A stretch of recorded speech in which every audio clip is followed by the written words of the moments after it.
Arestado ang isang pulis matapos mag-amok sa isang burol sa Alabel, Sarangani.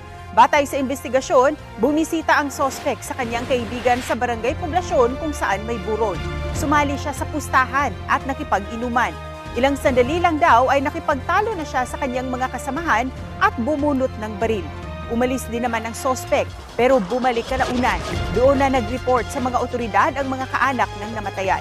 Sinusubukan pang tumakas ng sospek pero nahuli rin. Dinawi na rin ang service firearm niya. Tumangging magbigay ng pahayag ang sospek na mahaharap sa reklamong unjust taxation.